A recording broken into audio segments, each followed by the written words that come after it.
Keluarga parasit suamiku menertawakan daster lusuhku dan mengusirku saat hamil tua. Mereka lebih memuja pelakor dibanding istri yang menjadi pemilik tunggal semua harta mereka. Kini kuusir mereka tanpa sepeser pun menuju gubuk reyot. Namaku Aruna Salsabila, dan pada usia 29 tahun, aku adalah pendiri sekaligus CEO rahasia dari Boga Aruna Group, sebuah imperium kuliner raksasa yang memonopoli jaringan restoran kelas atas dan catering VVIP di seluruh penjuru negeri ini. Namun, sebuah ironi yang sangat menyedihkan tengah terjadi setiap hari di dalam hidupku. Di bawah atap rumah megah 3 lantai dengan arsitektur klasik Mediterania ini, aku sama sekali tak terlihat seperti seorang penguasa bisnis. Rumah ini telah bermetamorfosis menjadi sebuah kandang emas yang menjebakku dalam sandiwara panjang. Di sini, aku hanyalah seorang wanita tak berdaya yang menyembunyikan taring dan cakar tajamnya di balik daster lusuh berwarna kusam. Aku sengaja memangkas sayapku sendiri, berpura-pura miskin, bodoh, dan penurut semata-mata demi menjaga harga diri suamiku, Raka Mahendra, agar ia tak merasa kalah saing dengan istrinya sendiri. Malam ini, di ruang makan utama yang diterangi oleh pendaran lampu kristal bohemia seharga puluhan juta, yang tagihannya kubayar lunas secara anonim, ketegangan terasa pekat. Perutku yang membuncit besar, mengandung bayi 8 bulan, terasa berat dan menegang. Aku duduk menunduk di kursi jati, menatap piring porselen kosong di hadapanku. Di seberang meja, duduk Ibu Dahlia, ibu mertuaku, dengan leher dililit kalung mutiara dan jari yang dipenuhi cincin emas tebal. Di sampingnya adalah Siska, adik iparku, yang menatap mangkuk sup tom yum dengan kebencian. Makanan macam apa ini, Aruna? Kau pikir aku ini anjing peliharaanmu yang bisa kau beri makan kuah encer tidak berasa seperti ini? Suara melengking Siska memecah keheningan. Gadis 22 tahun itu, yang bertingkah bak parasit penyedot rekening kakaknya, menatapku melotot. Bibirnya yang dipoles lipstik merah dari desainer ternama, sekali lagi, dibeli dengan uang perusahaanku, menyipit sinis. Sebelum aku merespons, Siska kehilangan kesabarannya. Tangan kirinya yang lentik meraih mangkuk keramik itu, dan dengan gerakan kasar penuh perhitungan jahat, ia menyiramkan seluruh isi sup yang masih mengepul panas langsung ke arahku. Biur! Kuah berminyak dan rempah tajam itu menghantam dadaku. Cairan panasnya merembes menembus kain daster, membakar kulit perutku yang sensitif. Udara seketika dipenuhi aroma asam pedas yang menusuk layaknya racun. Aku tersentak mundur, menahan napas agar tidak menjerit.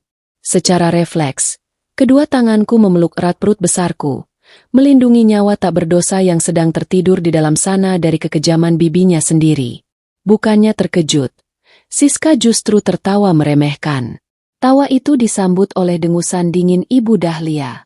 Wanita tua yang di luar selalu bertutur kata lembut bak malaikat di komunitas arisannya itu kini berdiri dari kursi.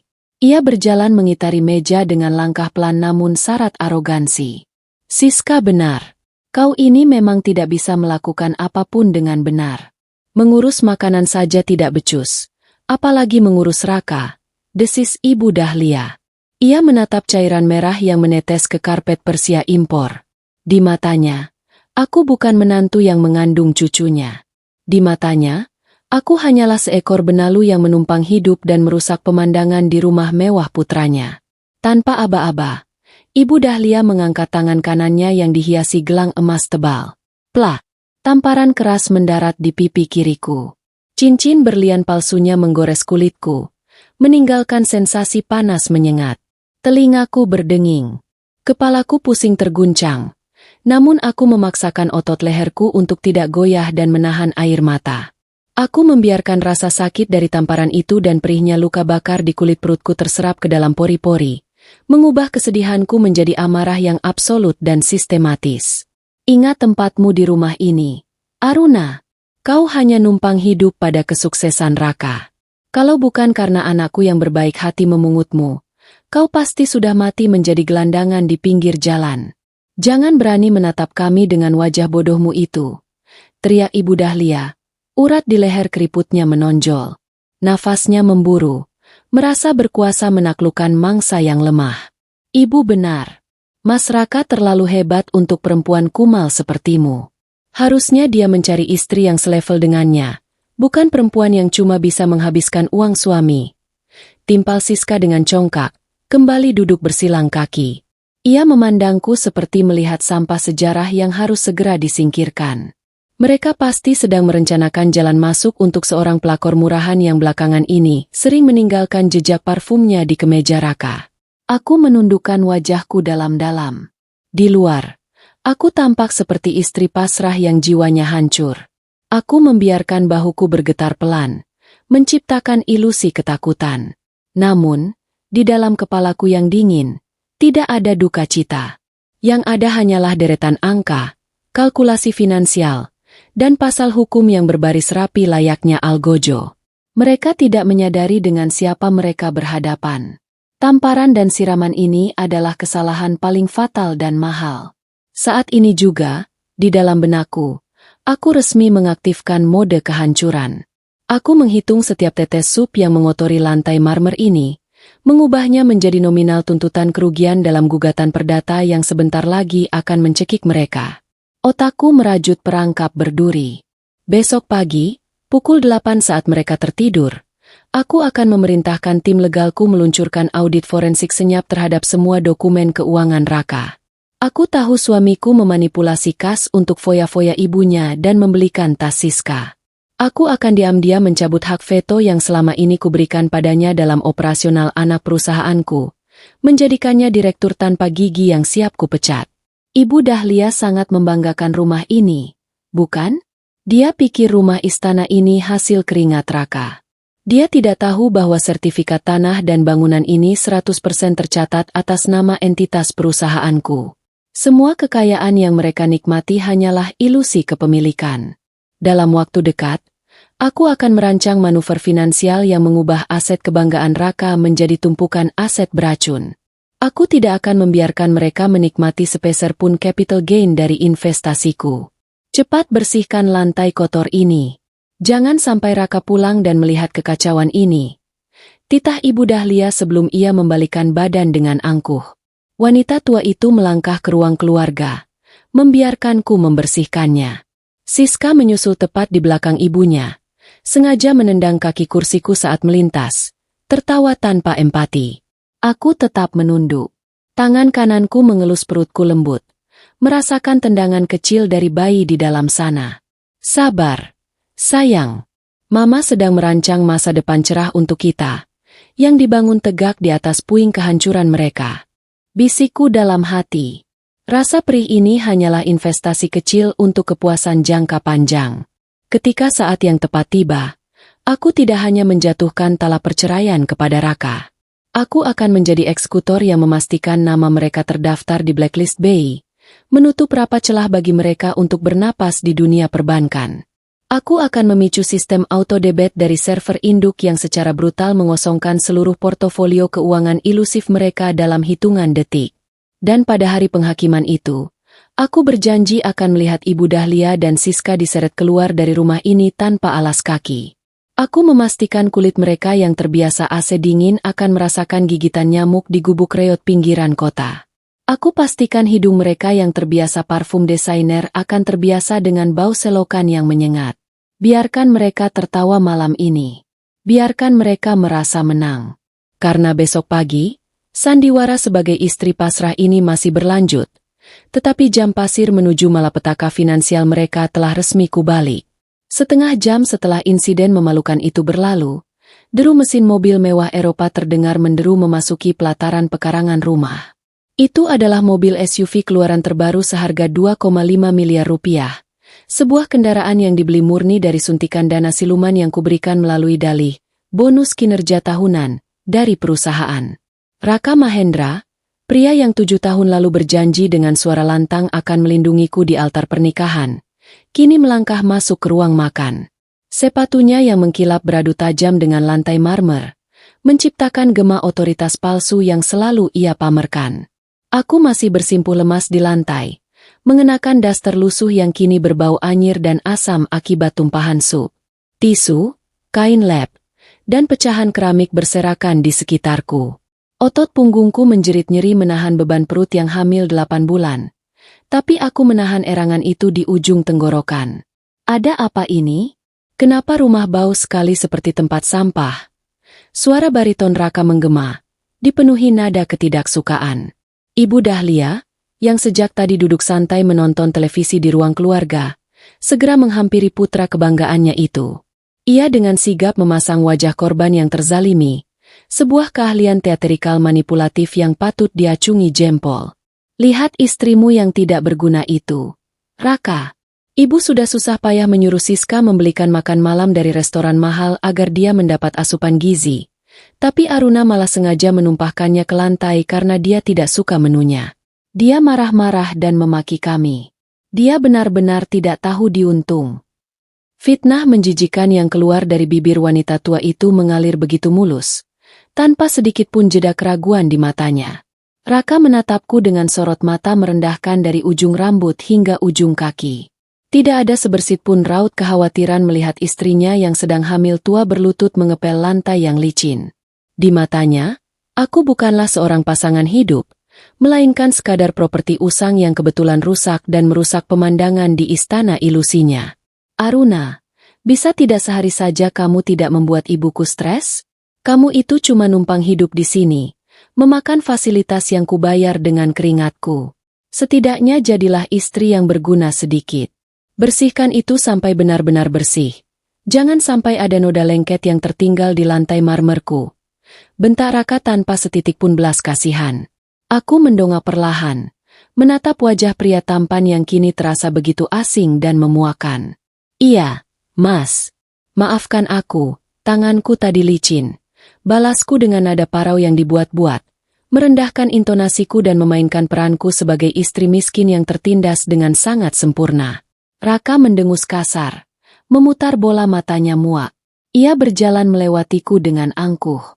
Namun, tepat pada detik saat ujung jas mahalnya bersinggungan dengan bahuku, indera penciumanku yang sangat terlatih menangkap sesuatu yang amat ganjil. Di balik aroma wangi maskulin kolon impor yang biasa ia pakai, tercium jejak aroma sekunder yang spesifik dan merusak harmoni. Wangi vanila murahan yang menusuk hidung, bercampur dengan aroma bedak tabur yang sangat pasaran. Itu jelas bukan parfum sekretaris kantornya yang elegan. Itu adalah aroma keputusasaan kental dari seorang pelakor murahan yang sedang berusaha keras mencium bau kekayaan dengan cara menempelkan tubuhnya pada suami orang. Raka tidak menyadari bahwa indera penciuman seorang peracik resep utama dan pemilik kerajaan kuliner raksasa sangatlah presisi. Wangi kampungan itu menceritakan ribuan kebohongan busuk yang coba ia tutupi dariku setiap kali ia beralasan lembur di kantor. Malam itu, setelah memastikan Raka tertidur pulas dan mendengkur di atas ranjang seukuran king size, ranjang mewah yang tagihan kartu kreditnya dilunasi oleh anak perusahaanku, aku bangkit secara perlahan. Menahan ngilu di punggung bagian bawah dan menjaga ritme napasku agar tak bersuara, aku melangkah keluar kamar. Aku berjalan menyusuri lorong gelap menuju ruang perpustakaan kecil di lantai 2. Ruangan ini adalah zona kekuasaanku yang sesungguhnya, tempat yang terlalu membosankan, sehingga tak pernah sudi mereka sentuh. Aku membuka laci rahasia di balik rak buku dan menghidupkan laptop tipisku yang dilengkapi enkripsi tingkat militer. Layar menyala dalam sunyi, memantulkan pendar cahaya biru di wajahku yang kini dingin tanpa ekspresi. Saatnya bekerja menguliti sang pembohong. Dengan beberapa ketukan keyboard yang presisi dan cepat, aku menembus akses mobile banking pribadi Raka dan memintas masuk ke database keuangan internal anak perusahaanku tempat ia menjabat sebagai manajer operasional. Raka memang manusia berotak dangkal. Ia masih menggunakan kombinasi tanggal lahir ibunya sebagai kata sandi untuk otoritas ganda. Betapa tipikal dan menyedihkan. Mataku yang tajam menyisir baris demi baris riwayat mutasi rekening dan laporan pengeluaran kas operasionalnya selama 6 bulan terakhir. Nafasku sama sekali tidak tertahan karena sedih atau patah hati, melainkan karena takjub melihat betapa ceroboh dan serakahnya parasit ini menggerogoti inang aslinya. Ada puluhan transaksi manipulatif yang disamarkan sebagai biaya vendor. Transfer siluman senilai 15 juta rupiah yang ditarik setiap minggu, mengalir deras ke sebuah rekening asing atas nama Bella. Ada juga tagihan kartu kredit bernilai 30 juta rupiah di butik desainer yang jelas bukan seleraku atau ibunya. Tagihan demi tagihan dari hotel butik eksklusif di kawasan elit Jakarta Selatan berderet rapi. Dan yang paling membuat darahku mendidih adalah sebuah transaksi down payment raksasa untuk sebuah unit apartemen studio senilai 250 juta rupiah. Raka secara harfiah mencuri uang hasil keringatku untuk membangun sarang maksiat dan membiayai gaya hidup pelakor murahan itu. Tanganku mengepal keras di atas meja kayu solid. Ia sedang menggali kuburannya sendiri terlampau dalam. Bukti-bukti mutasi ini mengalir layaknya melodi kehancuran yang sangat merdu di telingaku. Aku mengunduh seluruh data tersebut, membackup setiap dokumen penyelewengan, dan merangkumnya ke dalam satu folder rahasia di peladen luar negeri yang akan menjadi senjata pemusnah massal absolutku. Mereka pikir mereka sedang berinvestasi pada kebahagiaan, tanpa sadar tidak akan ada capital gain yang tersisa selain penderitaan yang memanjang.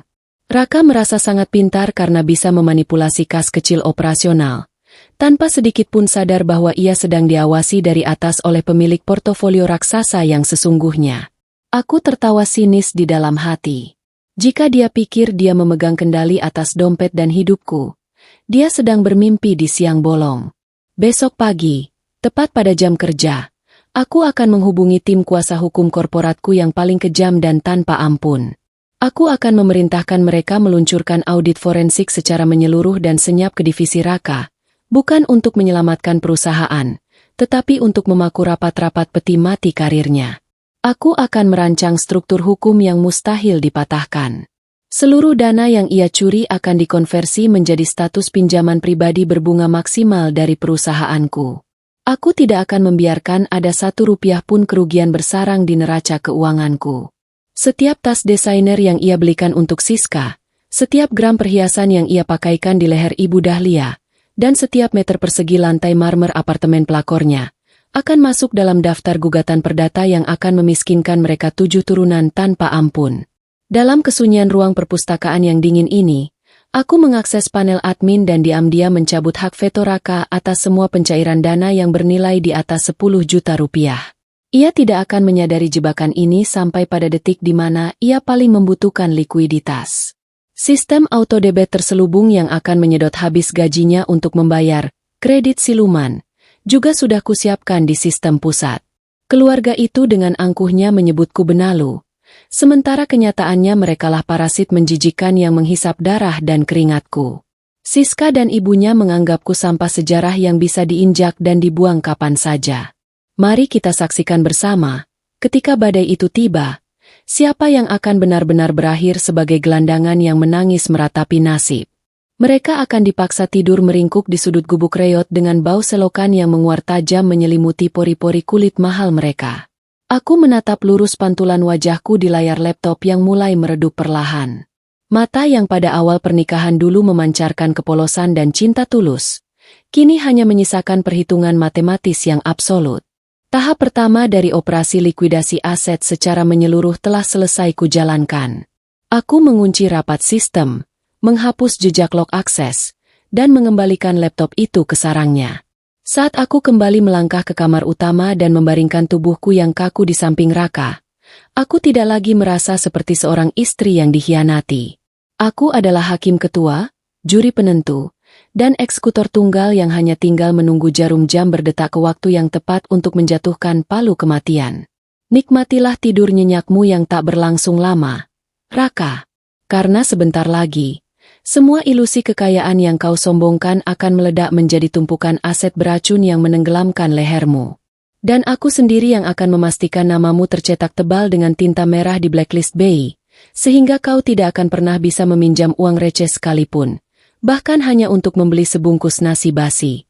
Matahari siang bersinar terik menembus jendela kaca patri di ruang tamu utama, memantulkan kilau dari lampu kristal dan lantai marmer yang baru saja kupoles hingga mengkilap semalam.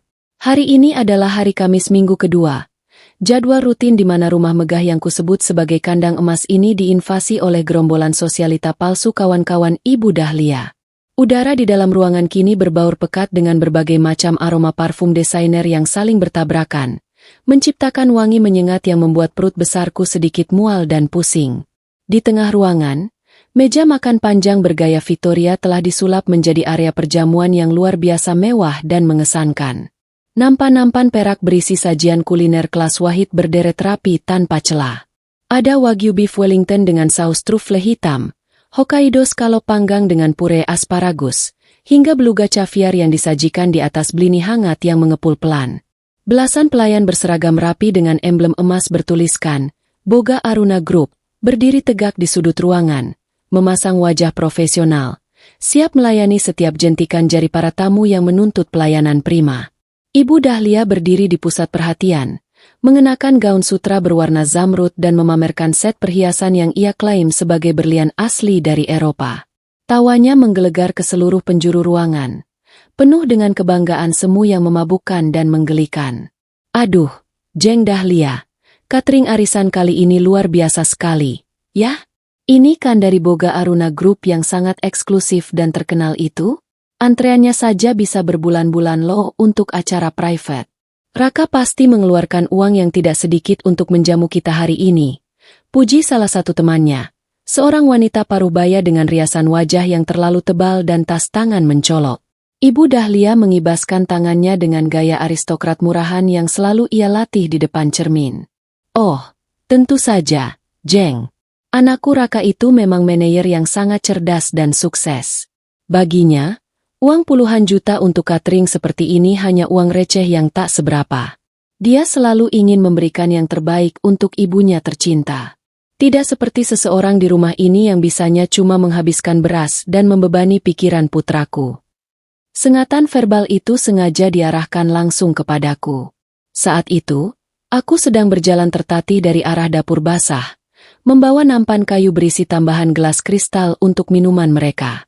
Aku sengaja mengenakan daster lusuh berwarna coklat pudar yang ujungnya sudah berbulu, sebuah kontras yang sangat menyedihkan di tengah lautan kain sutra dan brokat mahal di ruangan ini. Aku menundukkan kepala, memfokuskan pandangan pada ujung sandal jepitku, memainkan peranku sebagai pembantu gratisan yang patuh dan bodoh. Oh, ampun, Dahlia. Kenapa menantumu dibiarkan berkeliaran dengan pakaian seperti itu di acara eksklusif kita? Merusak pemandangan saja, membuat selera makanku hilang. Cibir sosialita lain sambil menutup hidungnya dengan sapu tangan Brenda, seolah kehadiranku membawa aroma bau selokan yang najis ke dalam ruangan elit mereka. Siska, yang baru saja turun dari lantai 2 dengan gaun mini ketat hasil gesekan kartu kredit suamiku, langsung menimpali dengan nada yang jauh lebih merendahkan. Maklum saja, Tante. Dia kan memang asalnya dari keluarga tidak berpunya dan tidak berpendidikan.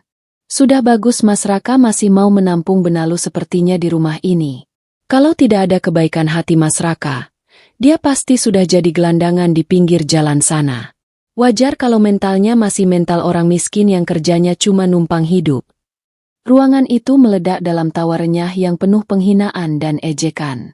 Mereka menertawakanku, mengulitiku hidup-hidup dengan kata-kata tajam mereka, merasa sangat berkuasa di atas penderitaanku. Aku meletakkan gelas-gelas kristal itu di meja samping dengan gerakan lambat dan sangat hati-hati, memastikan tanganku sedikit gemetar agar ilusi wanita tertindasku semakin meyakinkan di mata mereka. Namun, jika saja mereka bisa menembus tengkorakku dan melihat apa yang sedang diproses oleh otakku detik ini, tawa mereka pasti akan terhenti dan berubah menjadi jeritan panik. Mereka tidak pernah tahu bahwa catering VVIP yang sedang mereka nikmati dengan rakus layaknya orang kelaparan itu adalah milikku sepenuhnya.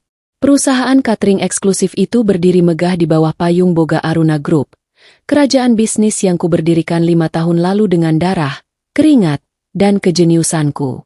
Pelayan kepala yang berdiri di sudut sana, yang secara profesional memalingkan wajah dan mengabaikan kehadiranku sesuai dengan instruksi rahasiaku semalam, adalah karyawan yang gajinya kubayar langsung dari rekening pribadiku. Dan yang paling brilian dari semua manuver taktis ini adalah bagaimana deretan makanan mewah ini dipesan. Raka, dengan arogansi dan tingkat kebodohannya yang tak terukur, telah menandatangani purchase order menggunakan jalur kredit khusus anak perusahaan. Ia berpikir, dengan posisinya, ia bisa memanipulasi laporan keuangan bulan depan untuk menutupi jejaknya. Ia tidak tahu bahwa semalam, aku telah membekukan jalur kredit tersebut dan secara sepihak mengubah status tagihan korporat ini menjadi tagihan utang pribadi atas nama Raka Mahendra secara sah. Setiap suap kaviar mahal yang ditelan oleh Ibu Dahlia, Setiap potong daging wagyu yang dikunyah Siska, argo utangnya terus berjalan tanpa henti. Total tagihan perjamuan siang ini diproyeksikan menembus angka 150 juta rupiah. Dan angka absolut itu akan kumasukkan langsung ke dalam draft gugatan perdata yang sedang disusun dengan sangat teliti oleh pengacara korporatku. Aku sengaja melangkah mundur menuju ambang pintu dapur, bersandar pada kusen kayu jati untuk menopang beban rahimku yang kian memberat. Dari sudut pandang yang temaram ini, aku mengamati lintah-lintah sosial itu mengunyah makanan yang dibeli dengan uang hasil jerih payahku. Mereka tertawa, menyentuh perhiasan palsu satu sama lain, dan membicarakan rencana liburan ke Eropa yang tak akan pernah terjadi. Otakku terus bekerja layaknya mesin kalkulator presisi tinggi.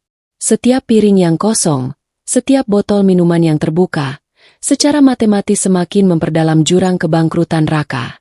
Ketika pengacara korporatku melayangkan berkas tagihan ini secara resmi ke pengadilan, Raka tidak akan bisa berkelit. Aku mengelus perutku, meresapi setiap hinaan yang dilontarkan Ibu Dahlia. Lihat dia, ditertawakan saja dia mematung. Dasar perempuan bodoh yang tidak tahu malu.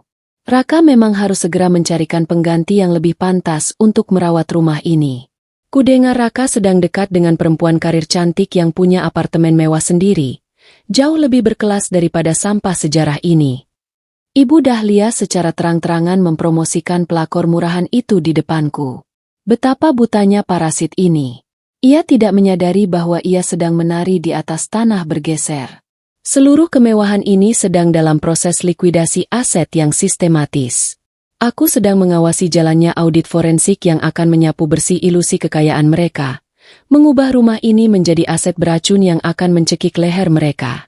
Nikmatilah minuman itu, mertuaku.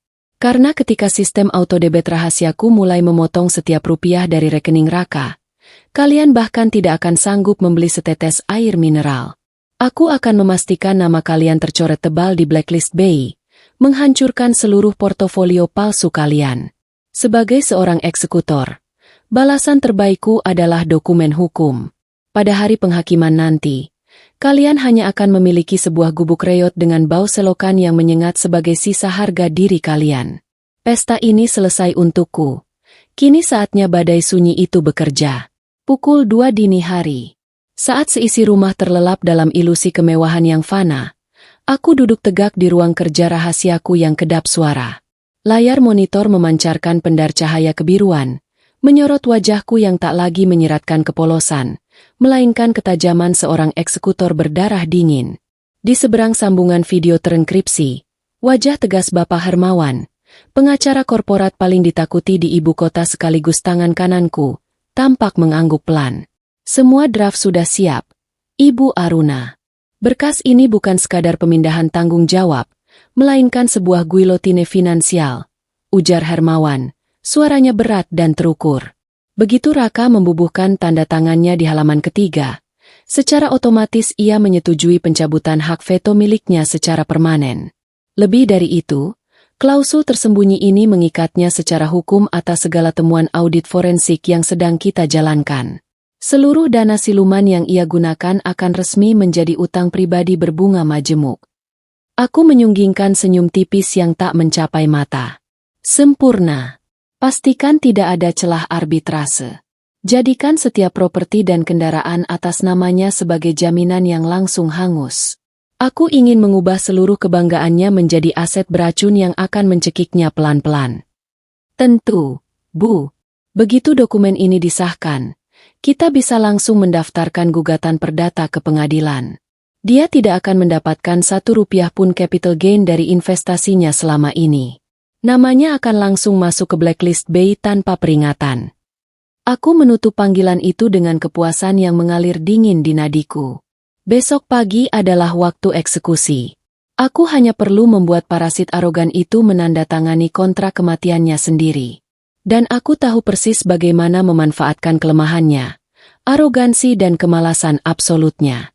Sinar matahari pagi menembus celah gorden saat aku kembali menjelma menjadi wanita tak berdaya. Aku mengenakan daster lusuh andalanku, menyisir rambutku seadanya, dan membalurkan sedikit bedak agar wajahku tampak pucat dan lelah. Di meja makan, Raka sudah duduk sambil menyesap kopi hitamnya. Kemeja mahalnya tersetrika rapi, dan aroma koloun mahal menguar, berusaha menutupi jejak pelakor murahan yang pasti akan ia temui siang ini. Ibu Dahlia dan Siska belum turun, masih tertidur pula setelah kelelahan memamerkan kekayaan palsu mereka di arisan kemarin. Ini adalah celah waktu yang sangat krusial. Aku melangkah mendekati meja makan dengan langkah gontai. Membawa setumpuk map berisi dokumen operasional rutin dari kantor yang biasanya diantar oleh kurir pribadinya setiap pagi. Di antara tumpukan persetujuan pengadaan bahan baku dan tagihan vendor itu, aku telah menyusupkan dokumen maut buatan Hermawan tepat di tengah-tengah halaman yang harus diparaf. Mas, ini dokumen dari kantor yang baru saja diantar Pak Kurir. Katanya ada beberapa approval mendesak untuk pengiriman bahan catering minggu depan yang harus Mas tanda tangani sekarang. Kataku dengan nada suara yang sengaja kubuat sedikit gemetar dan bodoh, menunduk bak pelayan rendahan di hadapan majikannya. Raka melirikku dengan ekor matanya. Raut wajahnya dipenuhi rasa muak yang tak ditutup-tutupi. Taruh saja di situ. Kau ini mengganggu saja. Tidak bisakah kau melihat aku sedang sibuk membalas email klien penting? Tahu apa kau soal dokumen perusahaan? Dasar perempuan udik yang kerjanya cuma numpang hidup. Aku menelan hinaan itu bulat-bulat, menahan senyum kemenangan yang meronta ingin keluar. Iya, Mas, maaf. Tapi kata orang kantor, kalau tidak ditandatangani sekarang, pasokan daging wagyu bisa tertunda. Nanti Mas bisa ditegur direksi. Bujuku dengan kepolosan artifisial yang sempurna. Penyebutan kata, ditegur direksi, langsung memicu egonya. Raka, yang merasa dirinya adalah dewa di perusahaan itu, mendengus kasar. Ia menyambar pulpen emas dari saku jasnya dan menarik tumpukan map tersebut dengan kasar. Direksi tidak akan berani menegurku. Tanpa aku, operasional perusahaan ini akan hancur. Bualnya dengan arogansi yang membuatku hampir tertawa terbahak-bahak. Ia mulai membalik halaman demi halaman dengan cepat. Mata arogan itu hanya melirik sekilas ke bagian atas kertas. Sama sekali tidak repot-repot membaca paragraf demi paragraf yang dicetak padat. Bagi pria narsis yang terbiasa hidup dari keringat orang lain, membaca detail kontrak adalah pekerjaan kasar yang tidak level dengannya. Halaman 1. Tanda tangan. Halaman 2. Paraf. Halaman 3. Dokumen adendum pelepasan tanggung jawab korporat dan persetujuan penjaminan aset pribadi. Jantungku berdetak dalam ritme yang sangat lambat dan terukur saat ujung pulpen emasnya menyentuh kertas tebal tersebut. Ia bahkan tidak berhenti sedetik pun untuk membaca judul klausulnya. Ia terlalu sibuk melirik layar ponselnya yang menyala, menampilkan pesan WhatsApp dari kontak bernama Bella dengan emotikon hati merah. Pikiran kotornya sudah melayang pada rencana perselingkuhannya siang ini, menjadikannya buta huruf secara fungsional. Sret, sret. Tanda tangan basah itu tercetak sempurna di atas materai. Tinta hitam itu baru saja menyegel kehancurannya secara absolut. Ia baru saja melepaskan seluruh kendalinya, mengakui semua pencuriannya, dan menyerahkan lehernya ke dalam tiang gantungan likuidasi aset. Sudah, bawa dokumen ini berikan ke kurir di depan. Dan jangan ganggu aku lagi hari ini. Aku ada meeting di luar kota sampai malam. Usir Raka kasar. Melemparkan map itu kembali ke arahku hingga beberapa kertas berserakan di meja. Aku memunguti kertas-kertas itu dengan tangan gemetar yang kali ini benar-benar tidak kubuat-buat. Tubuhku gemetar karena euforia adrenalin yang luar biasa. Baik, Mas. Hati-hati di jalan. Balasku lirih. Begitu pintu depan tertutup rapat dan deru mobil mewahnya menjauh, aku memeluk map tebal itu di depan dadaku. Air mataku tidak menetes, melainkan mataku berkilat tajam seperti predator purba yang baru saja mengunci mangsanya dalam cengkeraman tak kasat mata. Sandiwara sebagai benalu telah berakhir di atas kertas. Saat ini, dokumen maut ini sudah berada di tanganku. Aku akan langsung memindainya dan mengirimkannya ke server Bapak Hermawan. Proses autodebit secara hukum kini memiliki landasan yang tidak bisa diganggu-gugat. Seluruh kekayaannya yang diagungkan Ibu Dahlia kini hanyalah portofolio palsu yang bersiap meledak. Mereka pikir mereka sangat pintar memanfaatkanku. Mereka pikir aku akan terus menjadi sampah sejarah yang bisa dibuang kapan saja. Mari kita hitung mundur menuju hari di mana sistem memuntahkan rekening mereka hingga menjadi nol bulat. Aku membayangkan wajah Ibu Dahlia dan Siska saat mereka dipaksa menyeret koper murahan keluar dari gerbang rumahku. Mereka akan menyusuri jalanan ibu kota sebagai gelandangan tanpa arah, mencari tempat bernaung di gubuk reot pinggiran kota yang dindingnya berjamur.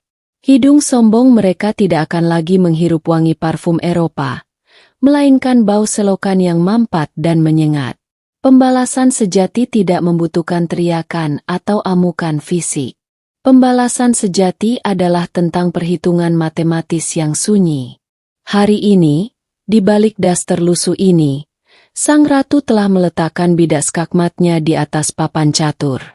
Bersiaplah, keluargaku yang busuk. Badai kehancuran finansial kalian baru saja mendapatkan tanda tangan persetujuannya. Rasa sakit itu datang laksana gelombang kejut yang menghantam pangkal tulang belakangku, merambat dengan beringas menuju perut bawah sebelum akhirnya mencengkeram rahimku erat-erat. Aku terengah-engah, mencengkeram tepi meja rias di dalam kamar utama. Keringat dingin sebesar biji jagung mulai bermunculan di dahiku. Ini bukan sekadar kram biasa. Ini adalah kontraksi pertama yang menandakan bahwa sang pewaris Imperium Boga Aruna Group bersiap untuk melihat dunia. Aku melirik pantulan diriku di cermin. Wajahku pucat pasi, rambutku berantakan, dan tubuhku yang membengkak terbungkus dalam daster lusuh bermotif bunga pudar yang selalu membuat Ibu Dahlia memalingkan wajah karena jijik. Jam dinding antik bergaya Renaissance di sudut ruangan menunjukkan pukul 10 pagi.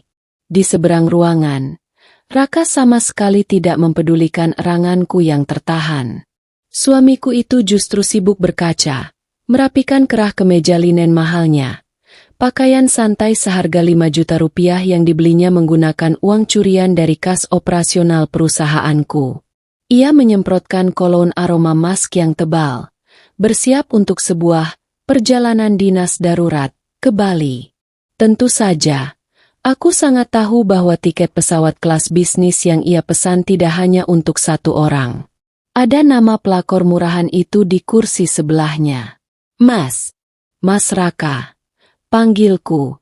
Suaranya kubuat bergetar, memaksakan sedikit air mata menggenang di pelupuk mataku. Perutku sakit sekali. Mas, sepertinya bayinya mau lahir.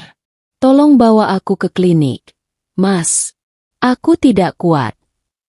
Raka berhenti mengancingkan mansetnya. Ia menoleh ke arahku, namun bukannya tatapan panik atau khawatir yang kuterima, melainkan sebuah dengusan penuh kejengkelan yang luar biasa. Ia berjalan mendekatiku, tapi hanya untuk mengambil jam tangan Rolex di laci yang berada tepat di sebelahku. Jangan berlebihan, Aruna. Bidan di puskesmas murahan yang kau datangi bulan lalu bilang HPLMU masih 2 minggu lagi. Ucapnya dingin, tanpa sedikit pun empati. Kau ini memang sengaja mencari perhatian, kan? Kau mau menyabotase perjalanan bisnis pentingku ini? Ingat, Aruna, kau itu cuma numpang hidup di rumahku. Jangan banyak menuntut dan merepotkanku dengan drama murahanmu. Rasa sakit kembali meremas perutku, memaksaku merosot hingga berlutut di atas karpet beludru. Tolong, Mas, ini sungguh sakit. Erangku, kali ini rasa sakit biologis itu benar-benar nyata, berpadu dengan rasa muak yang mendidih di dadaku. Keributan di kamar kami rupanya mengundang kehadiran 2 parasit lain di rumah ini. Pintu kamar didorong kasar dari luar. Ibu Dahlia dan Siska masuk dengan pakaian modis dan kacamata hitam bertengger di kepala mereka. Mereka sudah bersiap untuk pergi ke salon kecantikan elit untuk perawatan spa mingguan mereka. Ada apa ini ribut-ribut? Raka? Ibu sampai terkejut. Tegur Ibu Dahlia sambil melipat tangan di dada. Matanya menatapku yang sedang berlutut kesakitan seolah aku ini serangga menjijikan. Biasa, Bu.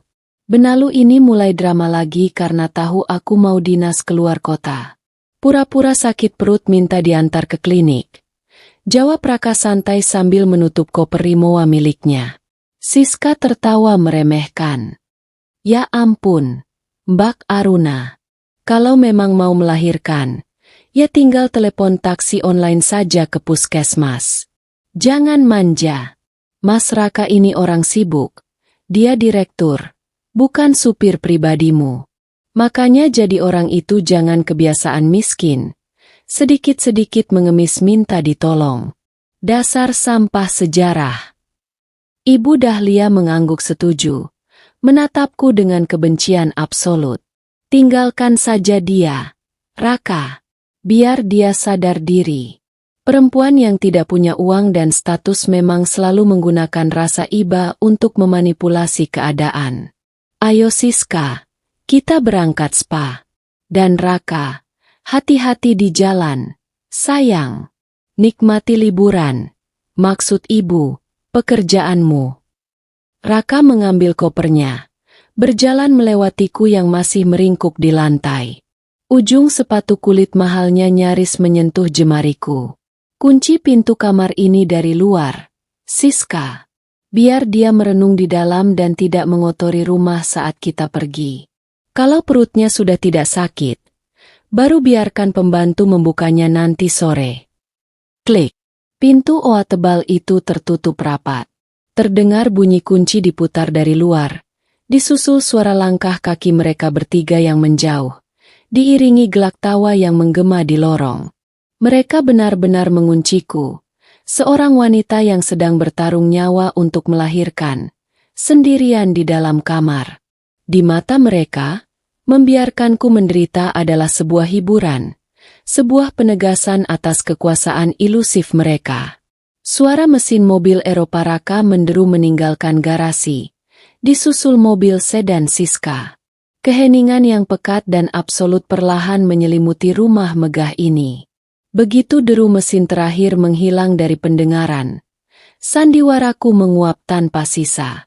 Aku menghentikan isak tangis palsuku seketika itu juga. Tarikan napasku menjadi sangat teratur, ritmis, dan penuh perhitungan. Mengelola rasa sakit akibat kontraksi dengan teknik pernapasan yang telah kulatih berbulan-bulan.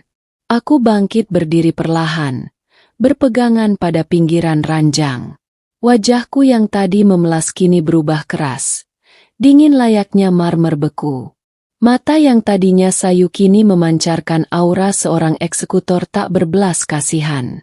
Kalian pikir kalian baru saja mengunciku di dalam penderitaan? Batinku sinis.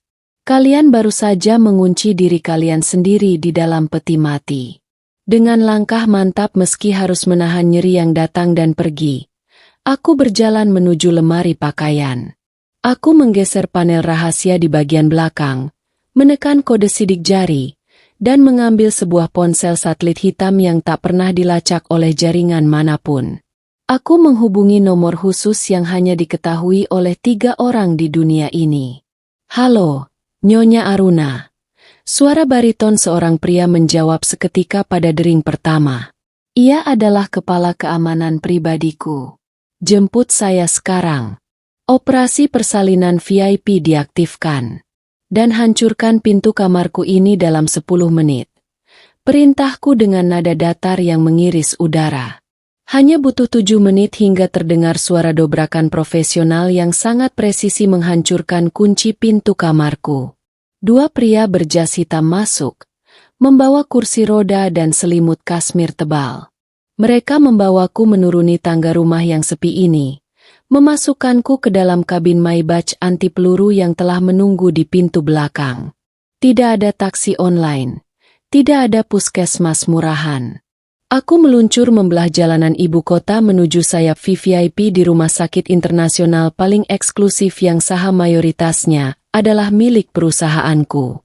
Di dalam kabin mobil yang senyap dan nyaman, Rasa sakit akibat pembukaan jalan lahir semakin menghebat. Namun, rasa sakit ini adalah bahan bakar utamaku.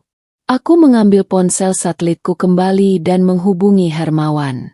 Pak Hermawan, sapaku, menahan ringisan saat gelombang kontraksi kembali menghantam. Ibu Aruna, apakah Anda baik-baik saja? Saya dengar Anda sedang menuju rumah sakit. Nada khawatir terdengar jelas dari pengacara berdarah dingin itu. Saya sangat baik, Pak. Hanya sedang bersiap menyambut penerus saya. Jawabku dengan senyum miring yang mematikan. Saya menelepon untuk memberikan instruksi final. Raka sedang dalam penerbangan ke Bali bersama selingkuhannya. Ibu Dahlia dan Siska sedang menikmati spa. Mereka baru saja mengunciku di dalam kamar, berniat menelantarkanku. Hening sejenak di ujung sana, lalu terdengar helaan napas berat Hermawan yang menyiratkan keprihatinan sekaligus kesiapan untuk membantai. Instruksi diterima. Bu, apa perintah Anda? Lakukan sekarang. Luncurkan seluruh berkas gugatan perdata yang sudah kita siapkan ke pengadilan. Aktifkan protokol autodebit dari server induk. Sedot setiap rupiah dari rekening Raka tanpa sisa untuk menutupi pinjaman korporat yang baru saja ia tanda tangani kemarin. Segel seluruh kartu kredit tambahan Ibu Dahlia dan Siska detik ini juga. Hancurkan portofolio saham kecilnya. Dilaksanakan, Bu. Saya akan memastikan likuidasi aset berjalan agresif. Pada pukul 1 siang nanti, semua kebanggaan finansial Raka akan resmi berubah menjadi aset beracun. Dan sebelum matahari terbenam, namanya akan tayang di sistem blacklist BI secara nasional. Mereka tidak akan bisa menarik uang sepeser pun. Sempurna. Biarkan mereka berlibur dan bersantai selama beberapa jam ke depan. Karena ketika mereka hendak membayar tagihan mereka siang ini, mereka akan menyadari bahwa hidup mereka telah berubah menjadi neraka. Bisikku tajam. Dan satu lagi, Pak, mulai proses penyitaan rumah itu besok pagi. Baik, Bu Aruna, fokuslah pada persalinan Anda. Saya yang akan memastikan mereka semua diusir paksa. Aku memutus sambungan telepon tepat saat mobil Maybach ini memasuki pelataran rumah sakit VIP yang dijaga ketat. Para perawat dan dokter spesialis sudah berbaris menungguku layaknya menyambut seorang ratu. Aku bersandar di kursi kulit mobil yang empuk, menutup mata dan membiarkan senyum kepuasan mengembang di bibirku. Pengkhianatan mereka hari ini adalah stempel legalitas absolut bagi kehancuran mereka. Mereka telah membuang keluarganya sendiri demi ilusi kemewahan.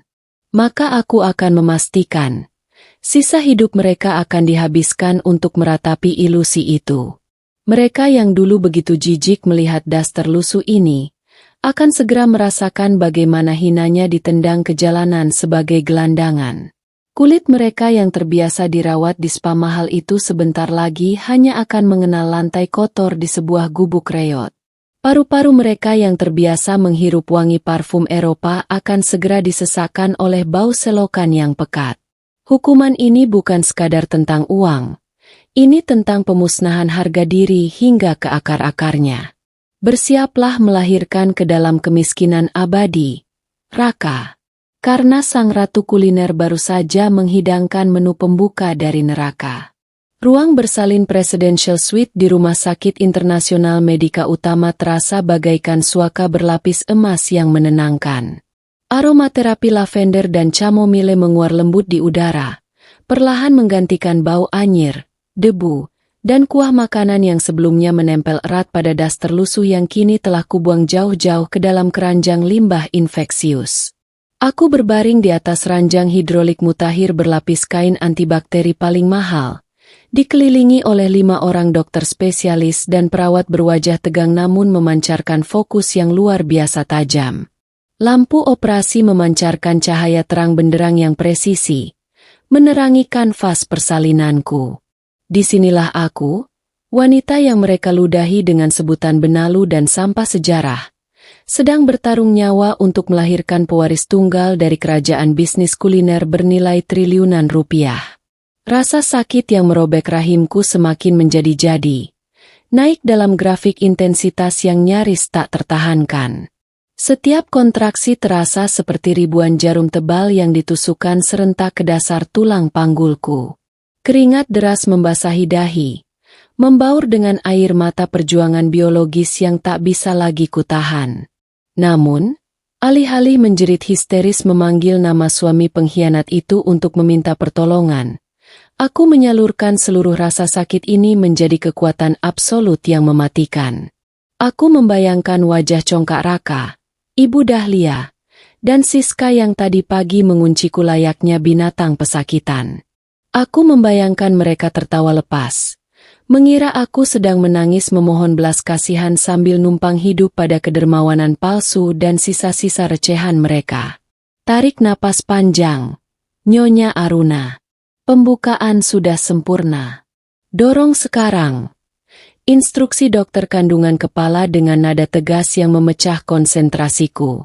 Aku mencengkeram besi ranjang sekuat tenaga hingga buku-buku jariku memutih.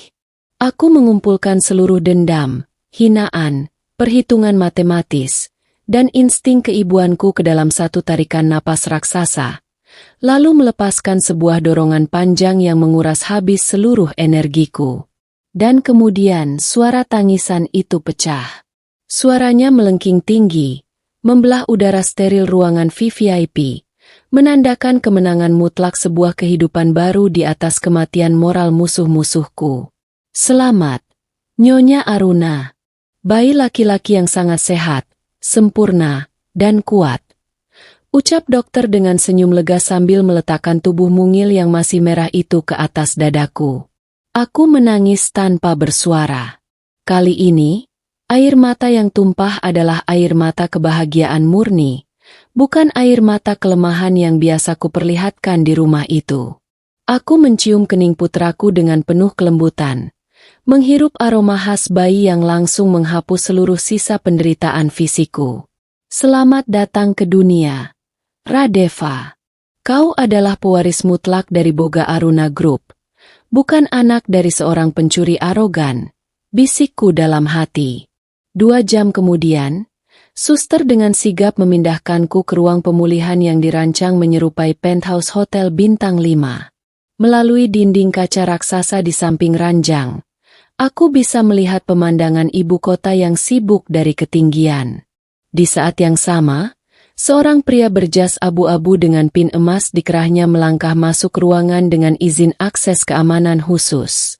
Itu adalah Bapak Hermawan. Ia membawa sebuah tablet berlapis baja yang langsung terhubung ke server induk operasional perusahaanku. Selamat atas kelahiran putra Anda, Ibu Aruna. Dia sangat tampan. Sapa Hermawan sambil membungkuk hormat layaknya menyapa seorang ratu yang baru saja memenangkan peperangan. Semua instrumen hukum sudah siap di posisi masing-masing. Sistem hanya menunggu otorisasi biometrik dari jari sang eksekutor utama untuk meluncurkan serangan mematikan ini. Aku menatap layar tablet resolusi tinggi yang menampilkan grafik keuangan raksasa. Di sana, tertera dengan sangat transparan semua rekening portofolio palsu milik Raka, jalur kredit anak perusahaan yang ia selewengkan tanpa izin, serta status limit seluruh kartu kredit tambahan yang dipegang oleh 2 parasit wanita di rumah itu. Jari telunjuk kananku yang masih sedikit gemetar akibat sisa-sisa kelelahan persalinan, kini mendarat mantap tepat di atas layar pemindai sidik jari. Otorisasi diterima. Eksekusi protokol penagihan aktif. Dalam hitungan sepersekian detik, barisan kode digital bekerja laksana ribuan anjing pelacak kelaparan yang dilepaskan ke dalam arena perburuan. Aku menyaksikan langsung dengan kepuasan yang menggebu bagaimana sistem autodebit menyedot habis isi seluruh rekening bank Raka. Angka miliaran rupiah yang tadinya tertera di layar langsung merosot tajam secara real-time, berputar bagai mesin waktu menuju jurang nol mutlak. Seluruh dana siluman yang pernah Raka sentuh ditarik paksa untuk melunasi utang yang baru kemarin pagi ia tanda tangani tanpa membaca. Bukan hanya itu, Algoritma perusahaanku juga secara otomatis memicu status default pada cicilan-cicilannya. Setiap mobil Eropa yang ia pamerkan, setiap tagihan asuransi premium yang mereka gunakan, semuanya berubah menjadi tumpukan aset beracun yang menjerat leher finansial mereka. Kartu kredit utama dan tambahan milik Ibu Dahlia dan Siska baru saja mengalami penolakan transaksi mutlak alias decline di meja kasir sebuah klinik spa paling mewah di kawasan Kemang. Bu, lapor Hermawan dengan senyum simpul yang tajam. Sementara itu, kartu platinum kebanggaan Raka juga ditolak secara memalukan saat ia mencoba membayar lunas suite room di Hotel Bintang 5 Bali bersama rekannya. Aku tertawa renyah. Sebuah tawa dingin dari dasar tenggorokan yang membuat udara di ruangan ini terasa beku. Rekan? Maksudnya tentu saja adalah sang pelakor murahan yang sedang bersiap membayangkan liburan mewah eksotis di atas tetesan darah dan penderitaanku. Aku bisa memvisualisasikan dengan sangat presisi bagaimana wajah Raka saat ini. Ia pasti sedang berdiri kaku di lobi hotel yang megah, dilihat oleh puluhan pasang mata pengunjung kelas atas. Sementara kartu andalannya digesek berulang kali oleh resepsionis, hingga mesin EDC itu memuntahkan struk merah bertuliskan insufficient funds. Harga dirinya sebagai pria metroseksual sukses baru saja dikuliti hidup-hidup di depan selingkuhannya. Lalu beralih ke Ibu Dahlia dan Siska. Dua wanita narsis yang selalu merasa menjadi aristokrat sejati itu pasti sedang berdebat sengit dan memaki kasir spa. Mereka yang biasa merendahkan orang lain kini harus menelan rasa malu yang tak terperi di depan umum, karena tidak bisa membayar perawatan kulit mahal mereka. Gugatan hukumnya sudah didaftarkan, Pak Hermawan. Tanyaku sambil membelai rambut halus putraku yang tertidur pulas. Sudah, Bu.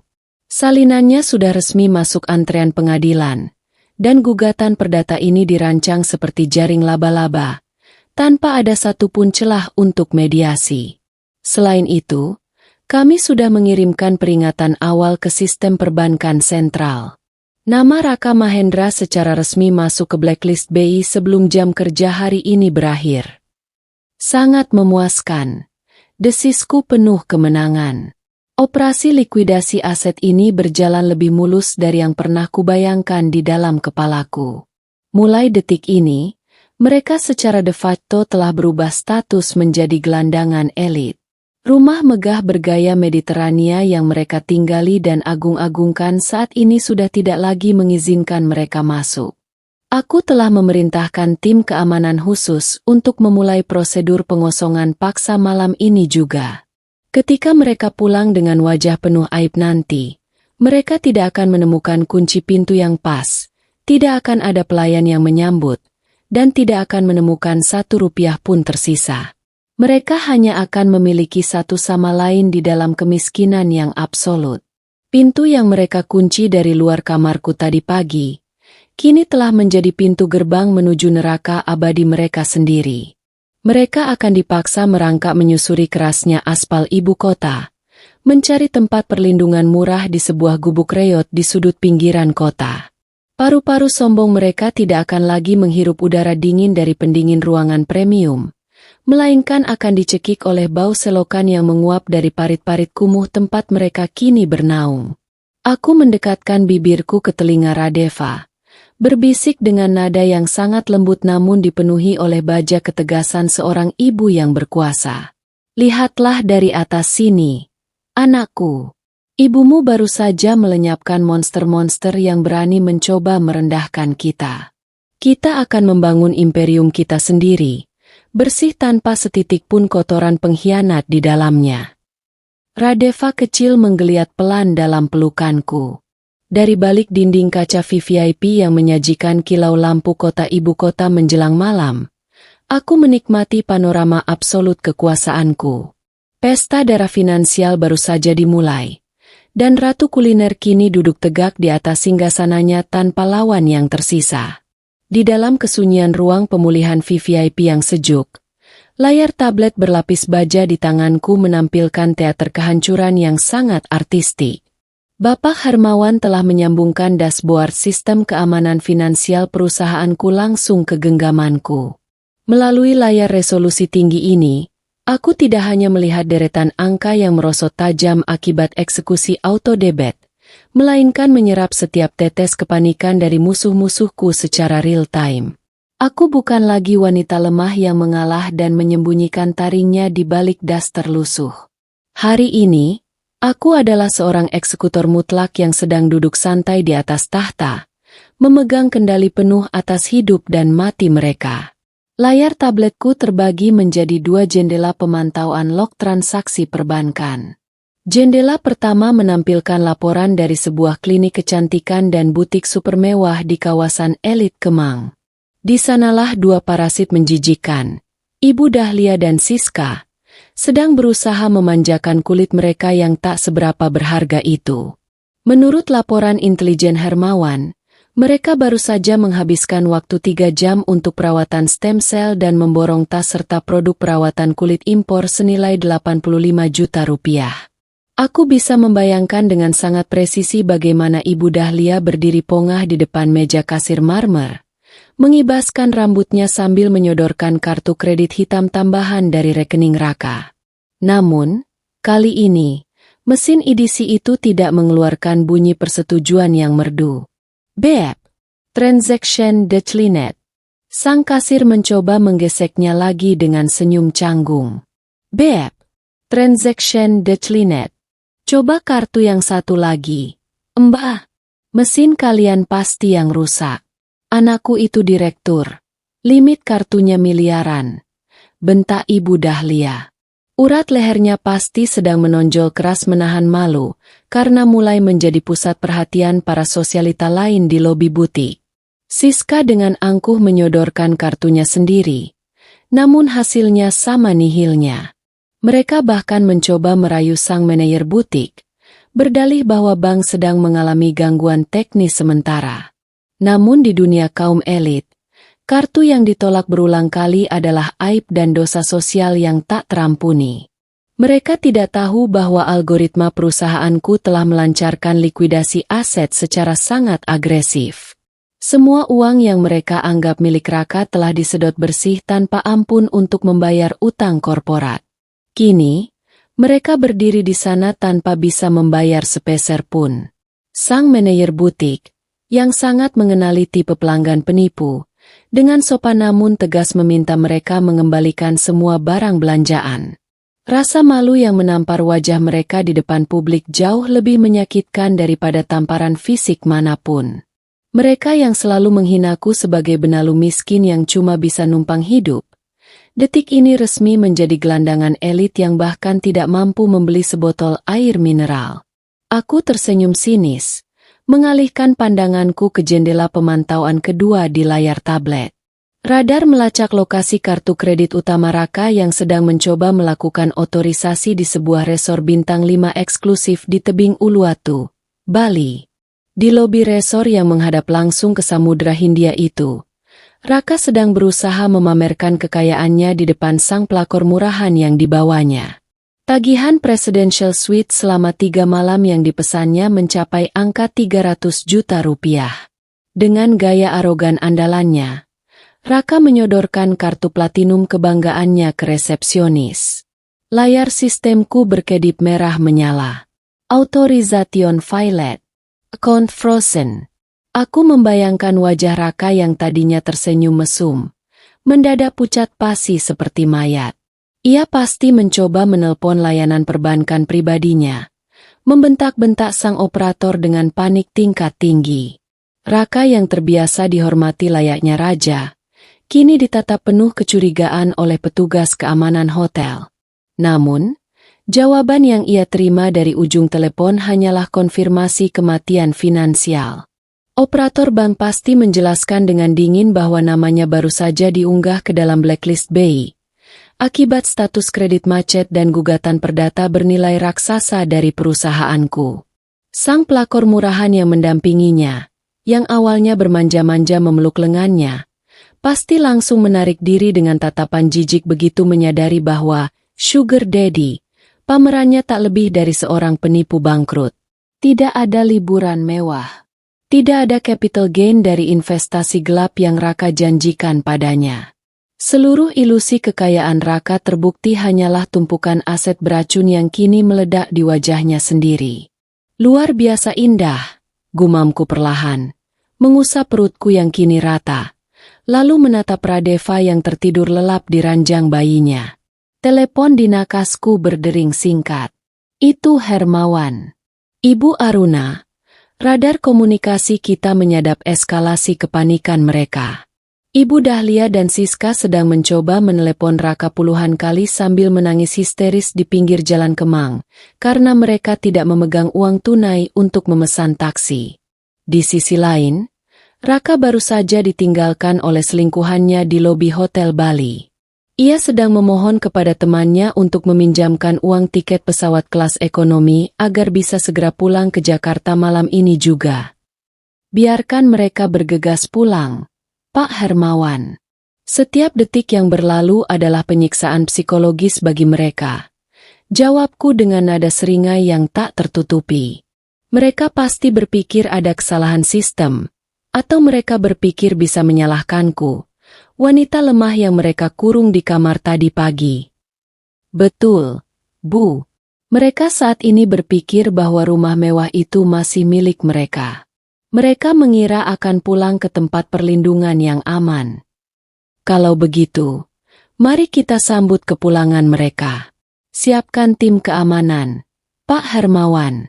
Bawa tim audit forensik kita untuk menyegel dan mengamankan setiap jengkal dokumen di rumah itu. Kita akan menyambut mereka di kandang emas mereka sendiri, sebelum kita melemparkan mereka keluar menjadi sampah sejarah. Aku tahu, saat Raka, Ibu Dahlia, dan Siska menjejakkan kaki mereka kembali ke pelataran rumah itu, mereka berharap menemukan istri bodoh yang menangis pasrah. Mereka tidak pernah membayangkan bahwa rumah itu, beserta seluruh isinya, telah kutarik kembali ke dalam portofolio kekuasaanku secara mutlak. Aku telah mencabut hak veto Raka dengan tanda tangannya sendiri. Malam ini, hierarki kekuasaan akan diputar-balikan. Mereka yang terbiasa berselimut kain sutra akan mulai berkenalan dengan gigitan nyamuk aspal jalanan. Mereka akan dipaksa menyadari bahwa hidup nyaman mereka telah kutukar secara sah dengan sebuah gubuk reot di pinggiran kota yang suram, tempat di mana mereka akan belajar bernapas menghirup bau selokan setiap harinya. Aku menekan tombol intercom untuk memanggil perawat pribadiku. Tolong siapkan setelan jas bisnis custom saya yang berwarna hitam obsidian.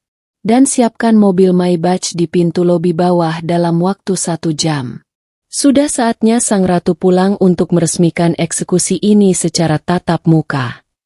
Luka lelah pasca persalinan ini terasa tak berarti dibandingkan dengan ledakan adrenalin pembalasan yang mengalir deras membakar nadiku. Babak penindasan telah usai.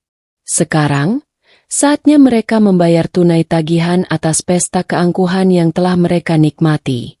Langit ibu kota telah sepenuhnya dikuasai oleh pekatnya malam ketika iring-iringan 3 mobil Maybach hitam anti peluru membelah gerbang besi rumah bergaya Mediterania ini. Ban mobil berdecit pelan di atas pelataran batu alam, menandakan kedatangan penguasa sesungguhnya. Luka sayatan pasca melahirkan di perutku masih menyisakan denyut nyeri yang tajam, tetapi adrenalin yang membanjiri nadiku menjadi penawar bius paling ampuh. Tidak ada lagi wanita lemah yang berjalan menunduk menyembunyikan tangis. Malam ini, aku melangkah keluar dari kabin mobil bukan dalam balutan daster lusuh yang biasa mereka jadikan bahan tertawaan, melainkan dalam setelan jas bisnis obsidian pesanan khusus dari Milan, dipadukan dengan sepatu stiletto yang haknya membelah kesunyian malam layaknya ketukan palu hakim agung. Aku telah kembali.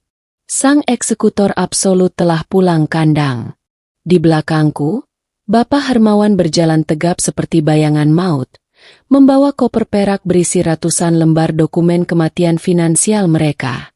Ia diikuti oleh 8 personel keamanan bertubuh raksasa dan tim audit forensik berbaju rapi yang siap menyegel setiap jengkal kemewahan di dalam bangunan ini. Kami bergerak bagaikan detasemen penjemput ajal. Pintu utama ganda dari kayu jati itu didorong terbuka lebar oleh pengawalku. Ruang tamu utama yang biasanya gemerlap oleh tawa palsu kaum sosialita kini terasa redup, pengap, dan dibanjiri oleh keringat kepanikan. Di sana, di atas sofa kulit impor warna burgundi yang cicilan pembayarannya baru saja kugagalkan dari server pusat, 3 manusia serakah itu sedang berkumpul dalam kehancuran awal mereka. Wajah Raka tampak kuyu dan berantakan. Jas mahalnya kusut masai setelah penerbangan ekonomi mendadak dari Bali karena ditinggalkan begitu saja oleh sang pelakor murahan di lobi hotel sesaat setelah kartunya diblokir. Ibu Dahlia duduk memijat pelipisnya sambil menangis meratapi penolakan memalukan di klinik spa. Sementara Siska mondar-mandir menggigit kuku dengan panik, masih mengenakan gaun dari butik kemang yang gagal ia tebus. Aruna! Raka terbelalak saat melihat rombonganku melangkah masuk. Keterkejutannya sesaat langsung tergantikan oleh arogansi bodoh yang membutakan nalar logisnya. Dari mana saja kau, perempuan gila? Apa kau yang mencoba mengotak-atik dan mengunci rekeningku? Aku baru saja menelepon pihak bank dan mereka bilang ada sengketa hukum dari kantorku. Apa kau diam-diam mencuri hartaku untuk melarikan diri? Dasar benalu miskin. Alih-alih menunduk takut seperti yang biasa kulakukan selama bertahun-tahun, aku menatap lurus ke matanya dan terus melangkah maju. Aku melewati tubuh Raka begitu saja seolah ia hanyalah udara kotor, dan mendaratkan tubuhku dengan anggun di kursi tunggal berlapis bludru di pusat ruangan, kursi yang selalu diklaim Ibu Dahlia sebagai tahtanya. Aku menyilangkan kaki perlahan, menatap mereka bertiga dengan sorot mata sedingin es di kutub utara. Petugas keamananku seketika menyebar dalam formasi taktis, memblokir setiap akses pintu keluar rumah. 3 parasit itu mundur selangkah. Napas mereka tertahan melihat invasi pasukan berjas hitam di dalam rumah mereka sendiri. Siapa orang-orang ini, Aruna? Kau gila bawa preman ke rumahku? Kau itu cuma numpang hidup di sini. Beraninya kau duduk di sana. Ibu Dahlia memekik histeris, menunjuk wajahku dengan jari telunjuknya yang dihiasi cincin palsu murahannya. Aku tidak membalas teriakannya. Aku hanya mengangkat sebelah tanganku. Sebuah isyarat kecil yang langsung membuat Bapak Hermawan melangkah maju dengan dominasi hukum yang absolut. Ia membuka koper perak itu dan membanting tumpukan map merah tebal ke atas meja kaca di hadapan mereka. Bunyi debuman kertas tebal yang beradu dengan kaca itu menggemakan titik akhir dari sandiwara panjang ini. Perkenalkan, suaraku memecah udara, tenang namun tajam menyayat hingga ke sumsum tulang. Nama saya Aruna Salsabila, pemilik tunggal, pendiri, dan CEO dari Boga Aruna Group. Perusahaan raksasa tempat kau berhayal menjadi penguasa. Raka. Keheningan yang sangat pekat, menyesakkan, dan mematikan jatuh menyelimuti ruangan itu. Rahang Raka seolah lepas dari engselnya. Matanya membelalak lebar, berpindah-pindah dari wajahku, menatap logo emas di jas obsidianku, lalu menatap Bapak Hermawan, pengacara korporat legendaris yang wajahnya sangat Raka takuti di rapat-rapat direksi, yang kini berdiri patuh menunduk di belakang kursiku. Kau bercanda. Bisik Raka. Suaranya pecah dan bergetar hebat. Lutut kakinya tiba-tiba kehilangan penyangga. Kau pikir siapa yang mendanai gaya hidup hedonis kalian selama 7 tahun ini? Ejekku dengan senyum miring yang mematikan. Kau hanyalah manajer operasional berotak dangkal yang kuangkat semata-mata sebagai kedok status sosialmu. Semua fasilitas mewah ini, batas kartu kredit miliaran rupiah, mobil sport Eropa yang kau banggakan, hingga piring porselen yang tadi pagi kalian gunakan untuk menyiram perut buncitku, semuanya adalah milikku. 100%. Kalian tidak pernah memiliki sehelai benang pun secara sah. Itu bohong. Kau menipuku. Kau istri durhaka. Jerit Raka, mencoba menerjang ke arahku dengan sisa tenaga keputusasaannya. Namun 2 petugas keamanan berbadan raksasa dengan sigap meringkus lengannya, memaksanya berlutut dengan kasar di atas karpet Persia di hadapanku. Penipu yang sesungguhnya adalah kau, Raka. Potongku dengan nada rendah yang syarat akan ancaman mematikan. Kemarin pagi, kau dengan sombongnya memaraf dan menandatangani dokumen tanpa sedikit pun membacanya. Melalui coretan tinta itu, kau telah melepaskan hak veto operasionalmu secara mutlak. Dan yang paling penting, klausul tersembunyi itu membuatmu mengakui secara hukum seluruh penggelapan dana silumanmu, termasuk pembelian apartemen untuk pelakor murahan itu, sebagai utang pribadimu kepadaku dengan bunga penalti maksimal. Aku mencondongkan tubuh ke depan, menunjuk map merah tebal di atas meja kaca. Di dalam sana ada salinan resmi dari pengadilan untuk gugatan perdata senilai 35 miliar rupiah atas namamu. 35 miliar. Siska tersedak ludahnya sendiri. Kakinya melemas seketika hingga ia jatuh terduduk membentur lantai marmer dingin. Wajahnya yang tebal oleh riasan kini luntur oleh air mata ketakutan. Protokol autodebit dari server indukku telah menyedot seluruh tabungan palsumu hingga 0 bulat untuk mulai mencicil utang itu. Lanjutku tanpa ampun, membongkar realita pahit mereka lembar demi lembar. Segala investasi bodongmu telah kucabut dan resmi berubah menjadi tumpukan aset beracun.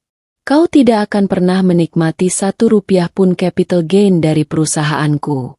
Namamu, Raka Mahendra. Sejak sore tadi telah resmi terdaftar di blacklist BI. Seumur hidupmu, kau tidak akan pernah bisa meminjam uang di institusi perbankan resmi manapun, bahkan hanya untuk membeli sepiring nasi. Ibu Dahlia mulai bernapas dengan suara serak yang mengerikan. Dadanya naik turun tak beraturan seolah nyawanya sedang ditarik paksa dari kerongkongan. Aruna, nak, tolong, ini tidak mungkin. Rumah ini sertifikatnya atas nama anakku Raka. Ratapnya memelas, mencoba menggunakan sisa-sisa kartu manipulasi empati yang sudah lama membusuk di mataku. Rumah ini adalah portofolio non-liquid milik anak perusahaan properti di bawah payung grupku. Ralatku dengan fakta dingin yang menghancurkan harapannya. Sertifikat yang Raka pegang hanyalah salinan palsu yang sengaja kubiarkan ia simpan. Kalianlah benalu yang selama ini menggerogotiku dan mencuri hasil keringatku. Kalianlah sampah sejarah yang merasa berhak menyiramkan kuah panas ke perut ibu hamil yang menjadi pemilik tunggal nyawa kalian. Aku berdiri tegak dari kursi, membetulkan kancing jas obsidianku dengan gerakan elegan. Di sekeliling kami, tim audit forensik tanpa membuang waktu mulai menempelkan stiker segel berwarna merah menyala di layar televisi raksasa, guci antik peninggalan palsu mereka, hingga perabotan mewah di sekitar ruangan. Operasi likuidasi aset sedang berjalan secara kejam dan agresif di depan mata kepala mereka sendiri. Mulai detik ini, di mata hukum dan masyarakat, kalian resmi menjadi gelandangan tanpa rumah dan tanpa arah. Putusku absolut. Memutus rantai ilusi mereka. Kalian selalu berteriak memaksaku keluar dari rumah ini, bukan? Malam ini, impian kejam kalian terkabul. Aku resmi memecatmu tanpa pesangon, Raka. Dan aku mengusir kalian bertiga dari properti pribadiku. Detik ini juga, dengan tangan kosong. Raka bersujud menempelkan dahinya ke lantai. Air matanya tumpah menderas membasahi karpet, merengek memohon pengampunan yang tak akan pernah kuberikan. Ia meraung, pada akhirnya menyadari bahwa ia baru saja menghancurkan tambang emas tanpa batasnya demi sebongkah lumpur kotor di jalanan. Kalian harusnya bergegas mengemasi sisa harga diri kalian, bisikku sambil memandang rendah wajah-wajah menyedihkan mereka untuk terakhir kalinya sebelum eksekusi pengusiran fisik. Karena mulai malam ini, tubuh sombong kalian tidak akan lagi tertidur di atas kasur sutra. Telah kusiapkan hadiah terakhir untuk kalian. Sebuah gubuk reot di kawasan kumuh pinggiran kota. Nikmatilah sisa hidup kalian di sana dengan iringan gigitan nyamuk got dan aroma pekat bau selokan yang akan terus mengingatkan kalian pada hari di mana kalian menyiramkan makanan sisa kepadaku. Suara isak tangis Raka yang menyedihkan merobek keheningan ruang tamu utama yang megah ini. Pria metroseksual yang selama bertahun-tahun selalu membusungkan dada di atas tumpuan arogansi palsu itu kini meringkuk tak berdaya, mencengkeram ujung celana jas obsidian milikku. Air mata dan ingus membasahi wajahnya yang kuyu, menghapus sisa-sisa parfum mahal yang biasa ia pakai untuk memikat para wanita, termasuk si pelakor murahan yang baru saja membuangnya layaknya sampah di lobi Hotel Bali. Di mataku, Raka tidak lagi terlihat sebagai seorang manusia, melainkan seekor serangga hama yang sedang menunggu giliran untuk diinjak oleh sang eksekutor. Aruna, kumohon. Sayang. Ingat masa lalu kita. Ingat cinta kita. Aku hilaf. Aku salah. Aku janji akan berubah. Jangan lakukan ini padaku. Ratap Raka dengan suara parau yang menjijikkan. Ia menyembah, menempelkan dahinya berulang kali ke atas karpet Persia seharga ratusan juta yang kini terdaftar sah sebagai bagian dari portofolio kekayaanku yang tak bisa ia sentuh lagi. Aku menunduk menatapnya. Wajahku beku tanpa sebersit pun belas kasihan. Cinta? Kau menggunakan kata cinta setelah membiarkan keluargamu menyiksa wanita yang sedang hamil tua dalam balutan daster lusuh pagi tadi? Kau menggunakan kata cinta saat kau memalsukan laporan keuangan untuk berfoya-foya di atas keringatku? Kau baru saja mengubur dirimu sendiri. Raka, surat gugatan perdata itu sudah disahkan. Semua aset beracun yang kau kumpulkan telah membusuk. Tidak ada negosiasi untuk seorang pengkhianat. Di sudut ruangan, sebuah jeritan histeris melengking memecah udara. Ibu Dahlia, wanita tua yang selalu merasa dirinya adalah aristokrat kasta tertinggi, baru saja menyadari bahwa ancaman kebangkrutan ini bukanlah sekadar gertakan. Matanya mendelik ke atas, napasnya tersengal keras, dan dengan sangat dramatis, ia jatuh pingsan membentur lantai marmer. Tubuhnya tergeletak kaku, namun tak ada satupun dari petugas keamananku yang bergerak untuk menolongnya. Ibu! Ibu bangun! Jerit Siska, merangkak menghampiri ibunya dengan gaun mahal yang kini terlihat seperti kain lep. Adik iparku itu menatapku dengan mata memerah, dipenuhi amarah yang tercampur dengan ketakutan absolut. Kau iblis! Aruna! Kau sengaja menjebak kami. Kau merencanakan ini semua untuk merebut harta Mas Raka, kan? Kami akan melaporkanmu ke polisi. Aku tertawa pelan. Sebuah tawa dingin yang menggema memantul di dinding-dinding porselen ruangan ini. Melaporkan atas dasar apa, Siska? Atas dasar pencurian uangku sendiri? Tim audit forensik milikku telah mengamankan setiap bukti transfer siluman yang dilakukan kakakmu. Dia mencuri dari perusahaanku. Aku hanya mengambil kembali apa yang menjadi hakku. Kakakmu secara sadar menandatangani surat pencabutan hak veto operasionalnya. Sistem autodebit dari perusahaanku hanya mengeksekusi utang yang ia buat sendiri. Aku berjalan pelan mengitari mereka. Sepatu stiletoku mengetuk lantai dengan ritme yang lambat dan mematikan. Kalianlah iblis yang sesungguhnya. Kalian adalah komplotan parasit yang menghisap darah inangnya lalu mencoba membunuhnya. Selama ini, kalian hanya numpang hidup di atas kerja kerasku, menyombongkan diri dari uang yang bukan milik kalian. Di rumah ini, kalian tak lebih dari benalu yang harus dibasmi sampai ke akarnya. Raka kembali mencoba meraih kakiku, namun dengan satu isyarat kecil dari tanganku, dua petugas keamanan bertubuh raksasa langsung mencengkeram bahu Raka dan menariknya berdiri secara kasar. Raka meronta.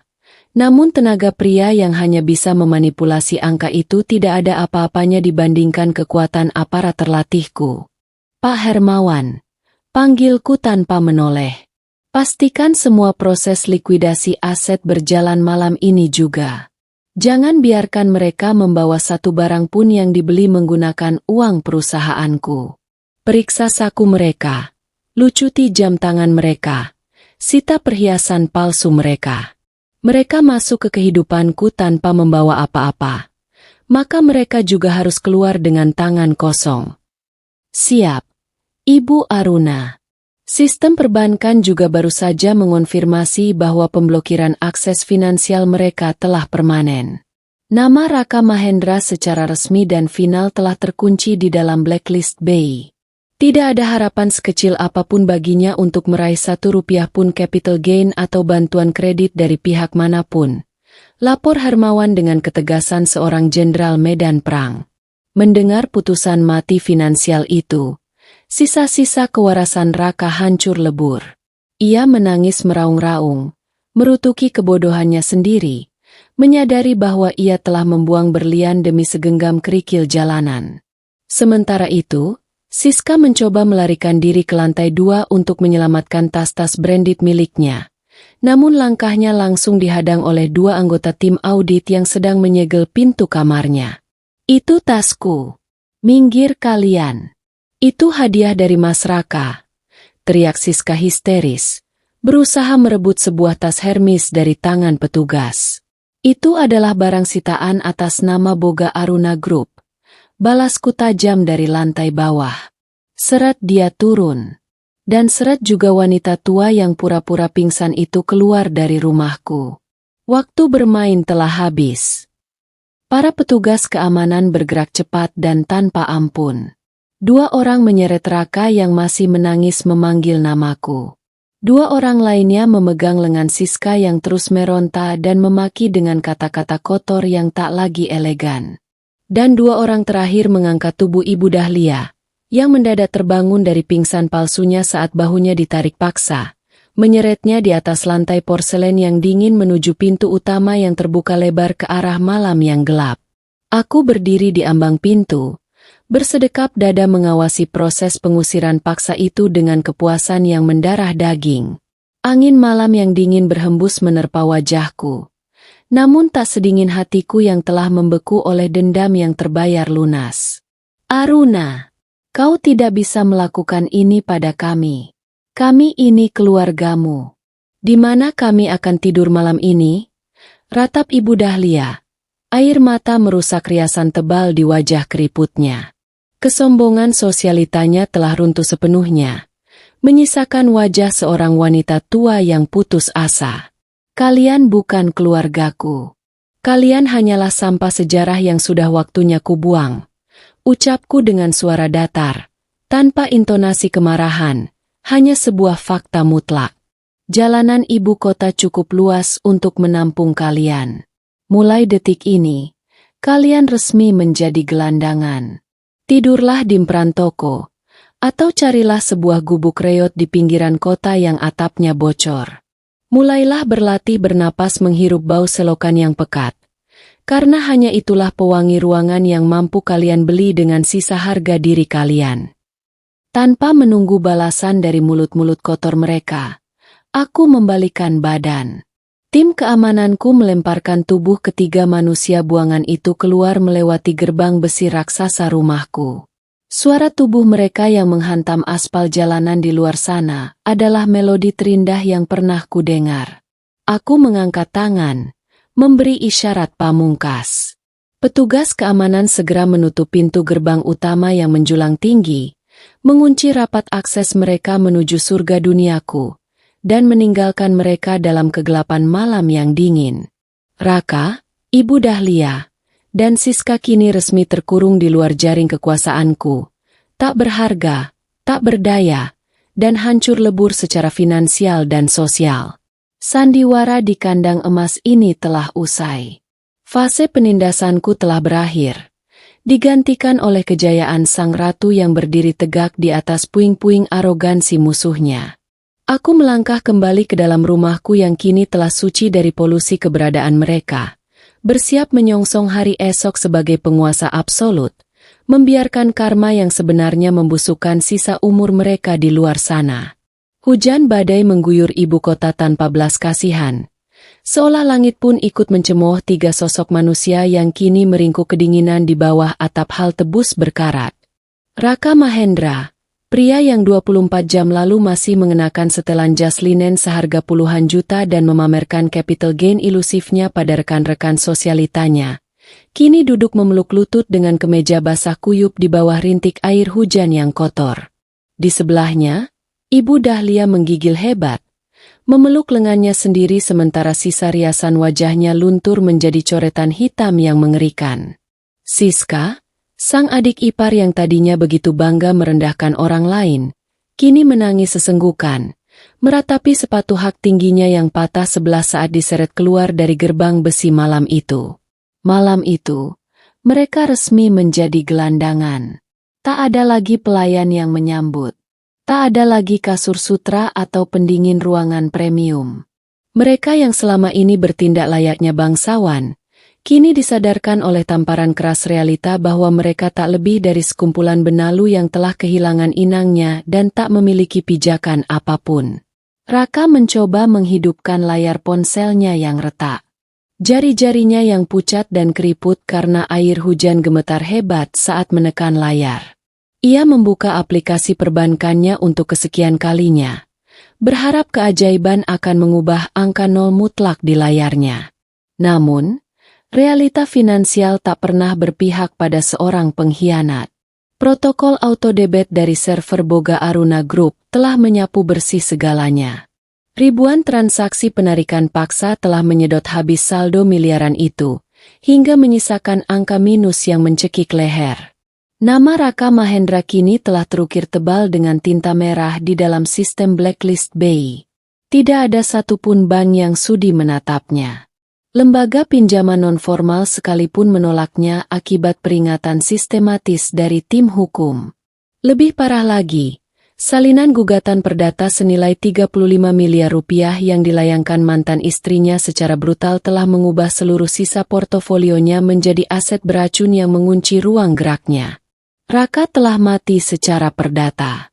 Ini semua salahmu, Raka, jerit Ibu Dahlia di tengah deru hujan. Suaranya serak, dipenuhi keputusasaan yang sangat menyedihkan. Gara-gara kau bermain gila dengan pelakor murahan itu, istrimu murka. Kau yang secara bodoh menandatangani kertas sialan itu tanpa membaca. Kau mencabut hak veto dirimu sendiri dan membuat ibumu menjadi gembel di jalanan. Di mana uangmu? Di mana teman-teman pejabatmu yang selalu kau traktir makan siang itu? Diam, Bu. Ibu pikir aku mau hal ini terjadi? Bentak Raka. Rasa frustrasinya meledak membara bersama air matanya. Perempuan iblis itu menjebakku. Tim audit forensik miliknya sangat kejam. Mereka menyita semuanya tanpa celah. Aku sudah menelpon semua relasi kantorku, dan mereka semua memblokir nomorku detik itu juga. Aku sudah kehilangan segalanya. Lalu kita harus tidur di mana malam ini, Mas? Siska ikut berteriak, menyeka ingusnya dengan kasar. Aku lapar. Aku kedinginan. Aku tidak mau tidur di pinggir jalan seperti sampah sejarah. Coba kau pinjam uang tunai pada selingkuhanmu itu. Dia meninggalkanku di Bali segera setelah kartuku diblokir. Bodoh. Raung Raka, mengacak-acak rambut basahnya dengan kedua tangan. Ia adalah pria yang telah hancur lebur. Ilusi kekuasaan yang ia bangun mati-matian dengan cara numpang hidup pada penderitaan istrinya kini telah runtuh menjadi debu di tiup angin. Dengan sisa uang tunai 100.000 rupiah terakhir yang sangat lusuh, yang disembunyikan Siska di balik lapisan gaun mininya, mereka terpaksa berjalan kaki menembus hujan sejauh 5 kilometer. Mereka berjalan tertatih, meninggalkan kawasan elit yang terang benderang menuju sisi gelap ibu kota yang tak pernah mereka bayangkan seumur hidup.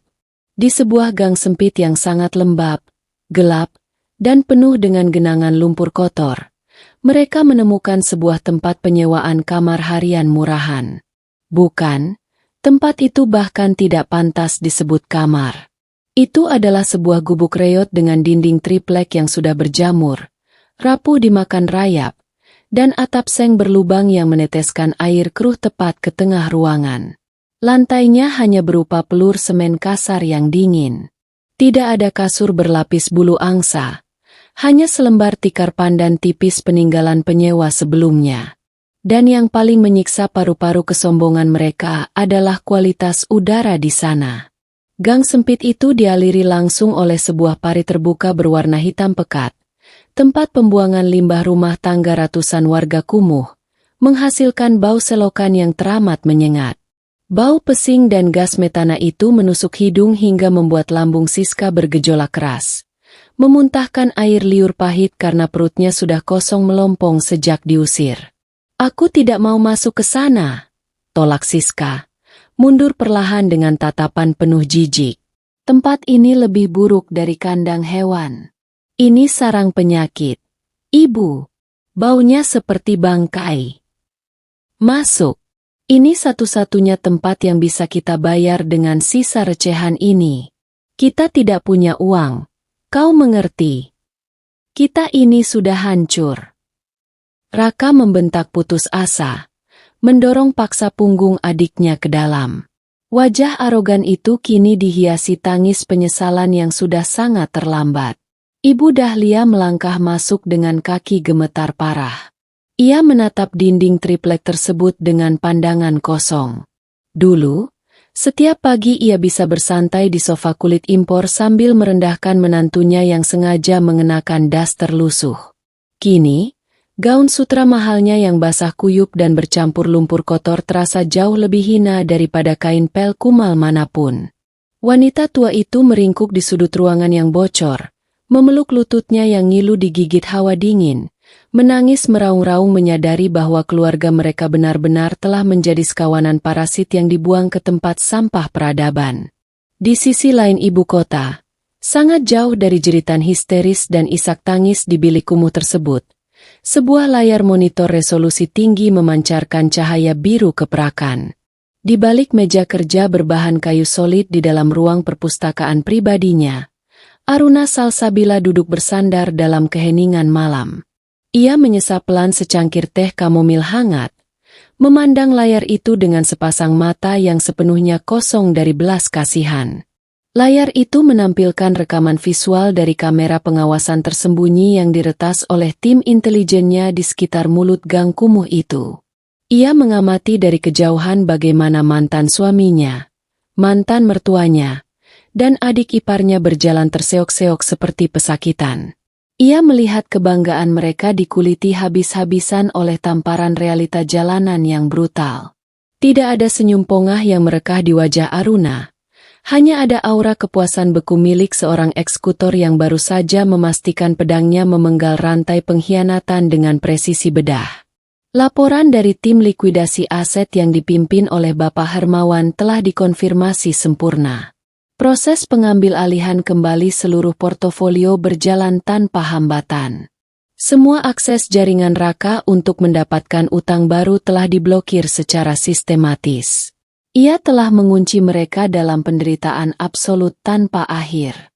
Aruna meletakkan cangkirnya dan beralih menatap kerlap-kerlip lampu ibu kota yang memantul di kaca jendelanya. Karma tidak perlu menunggu hukuman gaib. Karma bisa dirancang, dikalkulasi, dan dieksekusi dengan hukum finansial yang mutlak.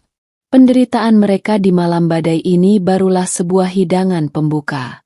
Esok hari, saat lambung mereka semakin perih karena kelaparan, mereka akan dipaksa menelan sisa keangkuhan mereka sendiri bulat-bulat. Hujan di luar sana terus menderas. Ratu kuliner itu telah membalikan meja perjamuan, meninggalkan musuh-musuhnya untuk mati perlahan di atas lantai kotor kehancuran. Matahari terbit di atas langit ibu kota, memancarkan sinarnya yang tak mampu menembus pekatnya gang kumuh tempat tiga manusia itu terdampar. Di dalam gubuk reot berukuran 2x3 meter yang lembab beratap sengkaratan, pagi tidak lagi disambut dengan aroma kopi Arabica mahal, melainkan oleh bau selokan yang pekat, anyir, dan menyengat hingga ke kerongkongan. Ibu Dahlia meringkuk kedinginan di sudut pengap, memeluk perutnya yang melilit hebat tanpa henti. Wanita tua yang terbiasa menelan kaviar impor itu kini harus menghadapi pemberontakan brutal dari lambungnya sendiri. Tubuhnya yang selama bertahun-tahun dimanjakan oleh kemewahan berlebih kini menolak keras realita kemiskinan yang sangat menyiksa. Raka, perut ibu sakit sekali, rintih ibu Dahlia. Suaranya parau, serak, dan bergetar hebat menahan perih. Kulitnya yang selalu menerima perawatan stem sel belasan juta kini tampak kusam, pucat pasi, dan dihiasi gigitan nyamuk yang membengkak di sekujur lengan. Ia tak lagi terlihat seperti Nyonya Arisan Sosialita, melainkan persis seperti gelandangan pesakitan yang dibuang oleh keluarganya sendiri. Belikan ibu makanan. Setidaknya bubur ayam dari jalan raya. Ibu tidak bisa menelan air keruh dari keran berlumut di luar sana. Raka duduk bersandar di dinding triplek tipis dengan tatapan kosong, memejamkan mata menahan rasa frustrasi yang mendidih hingga ke ubun-ubun. Ia baru saja kembali dari sebuah warung kecil di ujung gang, mencoba memelas dan menjaminkan jam tangan palsunya untuk berutang sebungkus nasi, namun ia diusir dengan kasar. Di dunia nyata jalanan yang tak kenal ampun ini, ilusi capital gain dan status direktur palsunya sama sekali tak ada harganya. Pakai apa aku membelinya, Bu? Uang 100.000 terakhir kita sudah habis hanya untuk membayar sewa tempat busuk ini. Bentar Raka menatap tangannya yang kotor. Kemarin sore, ia mencoba mendatangi rentenir jalanan. Tapi sistem peringatan-peringatan perbankan dari efek blacklist BI yang diluncurkan mantan istrinya telah menutup semua pintu. Salinan gugatan perdata senilai 35 miliar rupiah yang membelenggu namanya telah mengubahnya menjadi entitas yang lebih menular daripada wabah penyakit. Ia tak lagi memiliki ruang gerak hukum. Pencabutan hak veto yang secara bodoh ia tanda tangani sendiri telah menutup akses terakhirnya di pengadilan. Jejak langkahnya terasa seperti aset beracun yang dihindari semua institusi keuangan. Ia menyadari telah membuang tahta emas demi ketiadaan absolut. Di sisi lain ruangan, Siska mengusap wajahnya yang lengket oleh keringat dingin. Rasa laparnya telah mencapai batas toleransi. Dengan langkah gontai dan tumit yang melepuh, ia keluar dari gang kumuh itu, berjalan sejauh 3 kilometer di bawah terik matahari menuju kafe eksklusif di kawasan pusat bisnis.